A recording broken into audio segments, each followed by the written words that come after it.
I've said quite often at events in Jersey, in some ways I think the name artificial intelligence is quite unfortunate because it has overtones of science fiction and creative or emotional intelligence. A lot of the hype is about Terminator. It's about, robots are going to take over and stamp on us.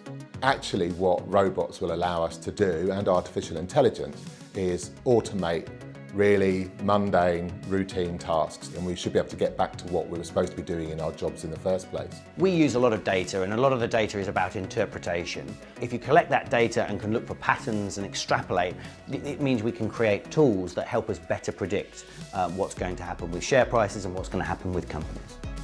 We use a lot of machine learning and AI as a way of reducing human risk, of being less subjective, and using that to quantify results and outcomes in a very transparent way.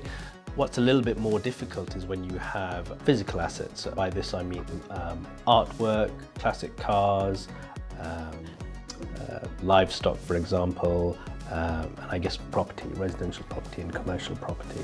With the use of AI, we can help manage physical assets better. So for example, if you have a large portfolio of commercial property, for example, a shopping mall, with very cost-effective devices, you can monitor things like footfall, and you can monitor occupancy much better. And this will help you make better decisions, long-term investment decisions, as well as short-term decisions. We think that artificially intelligent solutions are going to become much more prevalent within the pooled funds industry over the course of the next years and decades.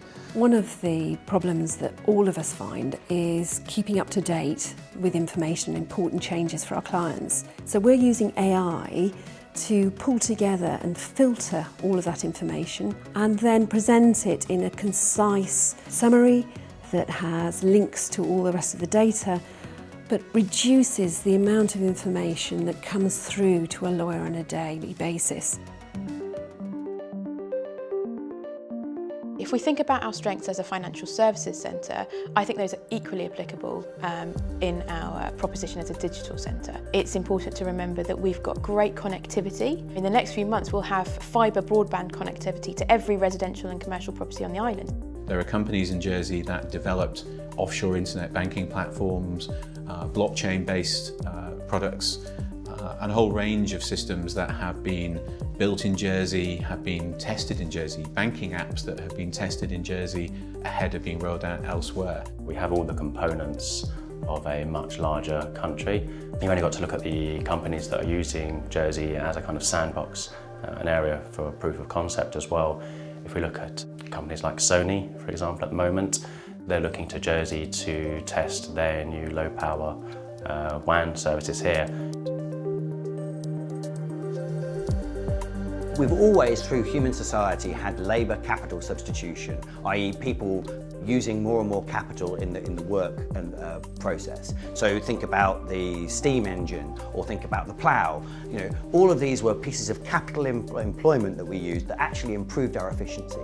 And I think artificial intelligence is no different to that. Humans are extremely good at creativity, they're extremely good at interaction, and computers are very good at boring, mundane processes. It was pointed out some time ago that when the spreadsheet came in, we didn't lose all of our accountants. It was more the case that accountants could add insight and value and actually improve the service that they offer to clients. But accountancy, that's just grown. And I see AI as just being the same sort of thing. It's an innovation, it'll help us. People still have an edge in this space in some areas. The machines can't see everything and they can't do everything. In some ways, the machines are actually quite dumb until we give them that knowledge and awareness.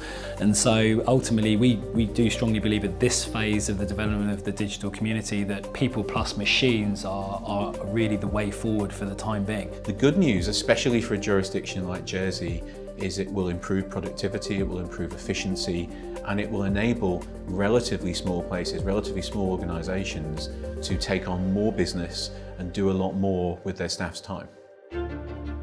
Outside of the technology sector, investment in AI is relatively limited, and RBC is one of the very few organisations in financial services to do fundamental research in AI. So we have, coming up to now, 50 researchers in AI at these labs. One thing that ISG has really excelled in over the years is really providing the transparency around that machine learning. So it's not a black box, it's a glass box approach that inspires confidence in the users. So our investment advisors that we power, it gives them the tools and empowers them to be able to use the information we give them in the most appropriate way with their investors. We are seeing the impact already in Jersey. We are seeing financial services organisations and government itself here using things like robotic process automation. Google have recently started talking about artificial intelligence as a journey, not a destination. And I think that's one of the more helpful ways to think about artificial intelligence.